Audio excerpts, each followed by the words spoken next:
Last Friday, House Speaker Nancy Pelosi was officially barred from receiving Holy Communion in her home diocese of San Francisco due to her very public stance on and promotion of abortion. Needless to say, that decision by her bishop has generated a firestorm of controversy all over the country. Here now with his thoughts on the matter is canon lawyer and the Archbishop of San Francisco, Salvatore Cordileone. Archbishop, thank you for being here. I want to jump right in. Have you spoken to Speaker Pelosi personally about her long-standing and well-publicized support of abortion? And what moved you to make this decision now? Yes, I have had conversations with her in the past, and this has been something I've been grappling with for many years now. And I was appreciative of the opportunities she did give me to speak with her in the past.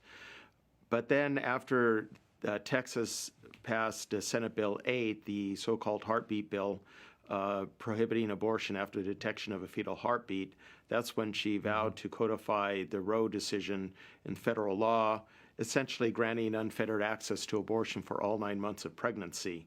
So it's really an extremist approach to the question. So I was very, very concerned, and I've always been concerned about the scandal being caused, and now all the more so. So I sent her a letter at that time and requesting to meet with her and pointing out the issues involved. Right after that, I launched the Rose and Rosary for Nancy campaign. The most important thing for us to do is to pray and fast in situations such as these. And I have a number of times had asked her to be able to meet to discuss this, and I haven't been able to do that. I sent her a letter in April, once again asking to meet, and in that letter I clearly delineated that she would need to repudiate this position or else refrain from taking communion and referring to herself as a devout Catholic. And she did that once again on May 4th in a public setting.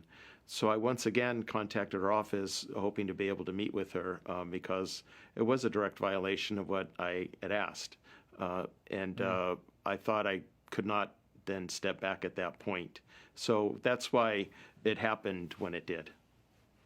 Archbishop, you know what your critics are saying, what's in much of the media, and they claim you are politicizing communion and politicizing the faith, wading into areas that really don't concern you or the church. Your response would be what? I've been very clear all along that my motivation is pastoral. I cited the 3 principles Pope Francis enunciated in his Apostolic Constitution, Pacific Regim Dei, about the revised Book 6 of the Code of Canon Law of trying to address the injustice of the matter, to repair scandal, and to move the erring Catholic to the point of conversion. This is what has been motivating me all along. That's why I ask people around the country to pray and fast for her. But the other thing is, they don't say this about other issues where faith leaders were prominent leaders, such as the civil rights movement in the 1950s. Were they politicizing civil rights, or they just minded their own business and stay in church? We don't think about this, or the abolitionists of the mid-19th century. We don't apply that thinking to other issues. So what I really detect here is a failure to recognize just how evil this issue is. You wrote in your letter, a Catholic legislator, and this went to Pelosi prior to your public announcement of it, a Catholic legislator who supports procured abortion after knowing the teachings of the Church commits a manifestly grave sin, which is a cause of most serious scandal to others. Therefore, universal church law provides that such persons are not to be admitted to Holy Communion.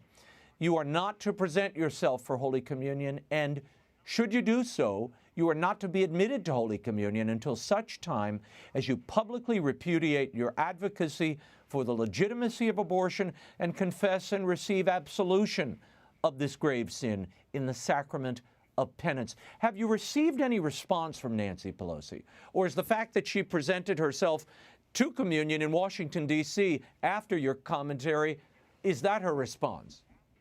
I have not seen a response, and I don't know, to the second question, I don't interpret it as a response. I would like to underscore how unpleasant this is for me. This is not something that I wanted to do.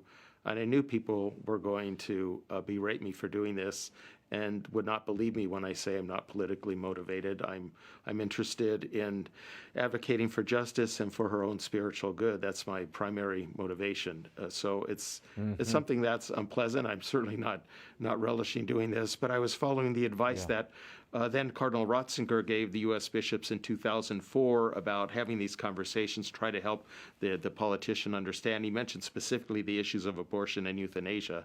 And if that proves fruitless, then the pastor, he uses the word pastor, meaning pastor of souls, is to declare that they're not to be admitted to Holy Communion. So I followed the guidance that we bishops were given in these matters. I remember years and years ago, back in 2004, 2005, having a conversation with then Cardinal Ratzinger about this, and he saw this as an act of mercy to alert these public officials that their souls were imperiled because of their public pronouncements or public advocacy.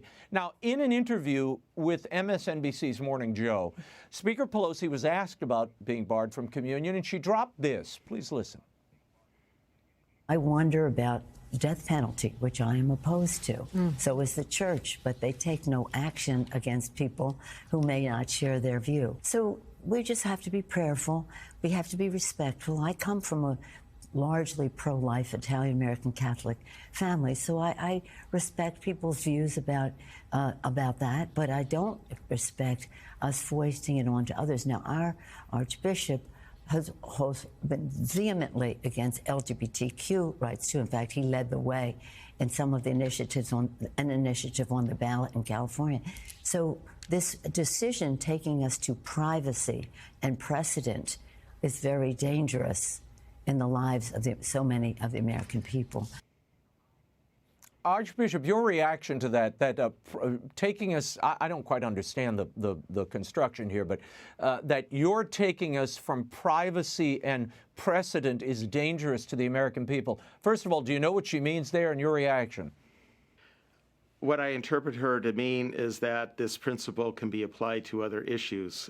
What perplexes me is that I'm often, I mean, she's not unique, I'm often accused of being ultra-conservative. And it's really because of these two issues of the life issue, life in the womb, and the conjugal meaning of marriage. These are two issues with which she and so many others of her generation have agreed with me on.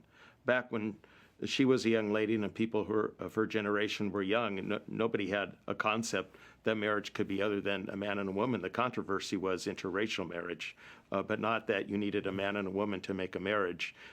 Aggressive abortion agenda was not within the consciousness of people. So many people who were young then and are older now have changed their positions on these issues.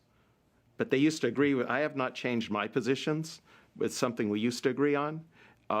But I don't see any reason to change. In fact, the more time goes on, the more we know from science, the more it supports retaining this position. So it's really these two issues where I'm branded this way. Now she brings up the death penalty, and this is an issue with which we agree, and with all other bishops.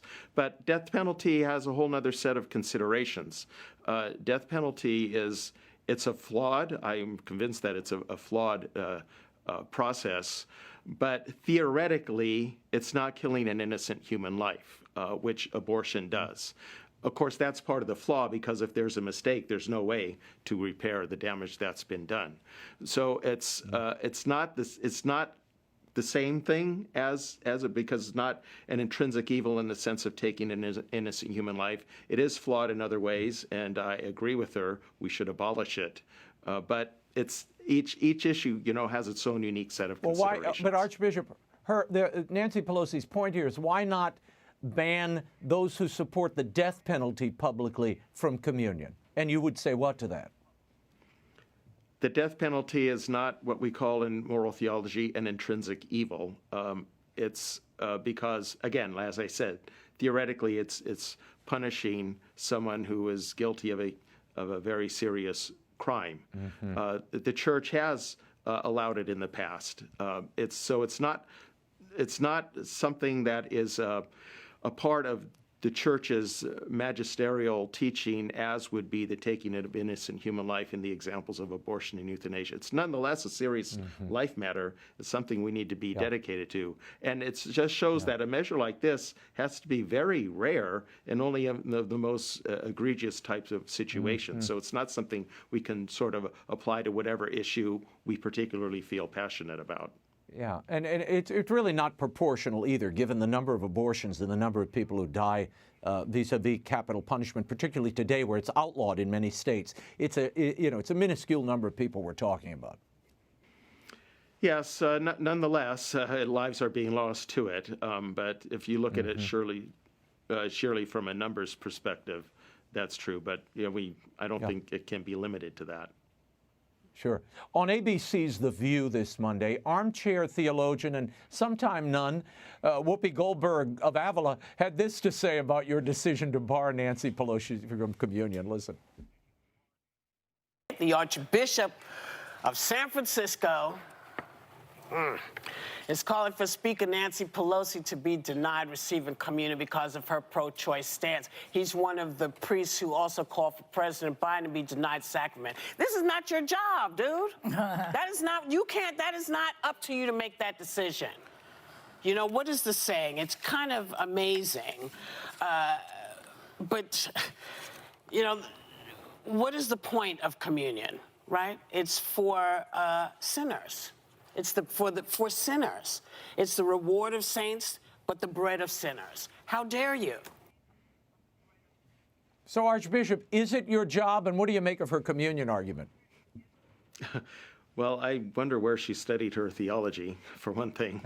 And yes, it is my job. I'm the faith leader here in my local church, and I have to make decisions, sometimes very hard and unpleasant decisions, to provide for the pastoral care of my people and help people understand God's truth, the beauty of God's truth, and to grow in holiness. As Cardinal Ratzinger said, it is an act of mercy. Yes, it is my business.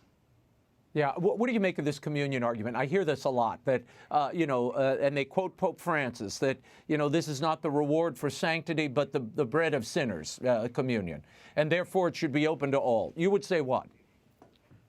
Sometimes Pope Francis says things that you can interpret one way or the other. He did not say it should be open to all. Any pronouncement of a pope, or even official magisterial act, such as an encyclical, it always has to be interpreted within the whole magisterial tradition of what has come before, seen within that context. So, yes, it's true that none of us is worthy to receive. We are all flawed. We are all sinners, and so we have to see it that way. It's not a badge of honor or something that makes us superior to others. So he's correct there.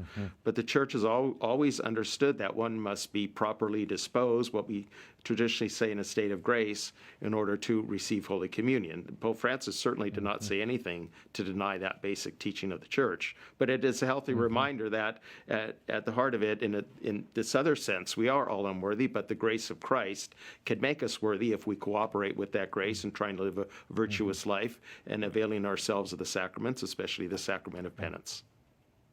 Archbishop, you have certainly kicked the wasp's nest on all of this. The editorial board of the San Francisco Examiner is demanding that Pope Francis remove you, calling you a radical. Meanwhile, at the same time, you've received a lot of support, more than a dozen bishops now. What are you hearing from your brother bishops? And might we expect other heads of dioceses to take similar actions regarding Catholic politicians departing from church teaching on these grave issues, and therefore, because of the public nature of it, causing scandal? I'm very grateful to my brother bishops who have issued public statements in support of me. Many others have contacted me personally with phone calls and emails to express their support. So I do feel a lot of comfort and support for my brother bishops with this decision, as unpleasant, as I said, as it is. But I finally came to the point I'm grateful to God that he brought me to the point to where I was absolutely certain in my conscience that I had to do it because, like I said earlier, I've been struggling with this for years. I wanted to do everything possible to avoid having to do this. But I became absolutely certain that I had to do it, which means no matter what happens, it is of secondary importance because what is important is that I can be at peace in my conscience that I've done the right thing, regardless of what other people think, regardless of what happens to me. Archbishop, we're going to talk to two of your brother bishops in just moments. Go ahead. Okay. Go ahead. I was going to say, as far as other bishops taking this action, I think that would be, we'll see what happens with the Dobbs decision. If the court returns the issue to the states, there may be bishops in some states that will have to do that, depending on how these laws are passed in the different state legislatures. So I think we're going to be in a completely different political landscape after that Dobbs decision, if it goes the way it seems that it will. Well, we're going to talk to some of your brother bishops in moments, but some of them have quoted Canon 1379 to me, which is a new canon, and it obligates pastors to a certain course. It reads, a person who deliberately administers a sacrament to those who are prohibited from receiving it is to be punished with suspension, to which other penalties mentioned in Canon 1336 may be added. Now, Archbishop, you're a canonist. What does that canon mean, particularly to those in other dioceses? Might they be on the canonical hook, if you will, for not abiding by your decision here vis-a-vis one of your flock, whom you are in contact with and know well? Yes, this canon is in what I mentioned earlier, the revised Book 6 of the Code of Canon Law that treats penal sanctions. The canon is very carefully worded. It is not an automatic penalty, what we call late sententia, where the penalty is incurred by the very act itself. So one does not automatically incur a suspension for doing this.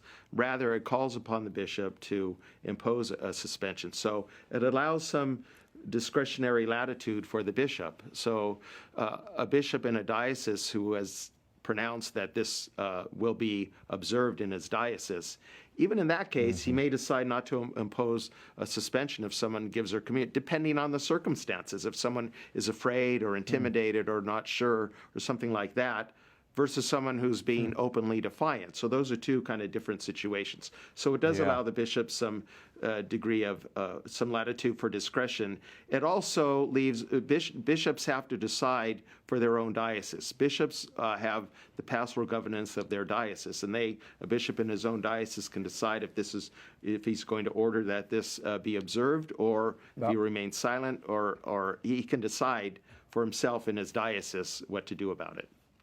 Archbishop, I want to return to that question of other bishops in just one second, and I know we're tight on time. During the Sunday Angelus this past weekend, Pope Francis called attention to pro-life pilgrims, and frankly, I was thinking of your situation and the decision you've made when I heard this live. He said, sadly, there has been a change in the common mentality, and we are more led to think that life is a good at our complete disposal, that we can choose to give birth or to take a life as we please, as if it were the exclusive consequence of individual choice. Let us remember that life is a gift from God.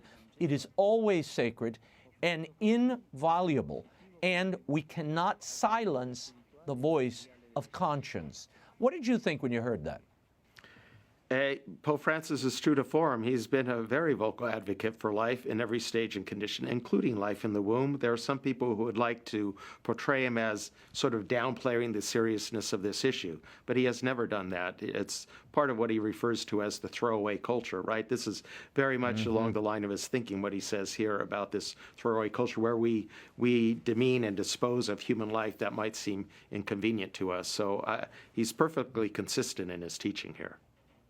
Finally, Cardinal Wilton Gregory's office in Washington, D.C. accidentally sent a journalist an email saying they plan to ignore all inquiries about your directive. They basically said, we're going to ignore this like the others. I would also mention that the Archbishop of Arlington, or Bishop rather, of Arlington, Virginia, Michael Burbridge, which is right next door to the Archdiocese of Washington, announced that the ban will apply to Nancy Pelosi in his diocese. Do you think bishops should abide by the decisions of local ordinaries, particularly where these national political figures are concerned? And what is the cost of bishops' disunity on this question? This is a very delicate matter. Every bishop has to follow his own conscience in this matter. And it's possible for bishops to come to different conclusions, both with having a well-formed conscience. So I think we just simply need to respect each other's decision and discernment for the circumstances of each one in his local church. I don't know what long-term consequences there will be, but the principle is that the bishop has the pastoral governance of his diocese. He has to decide for what he honestly and sincerely thinks is best for his local church. We may come to different decisions about that. Okay. Archbishop Salvatore Cordileone, I thank you for being here, and we will check in with you as this situation, no doubt, continues to evolve. Thank you.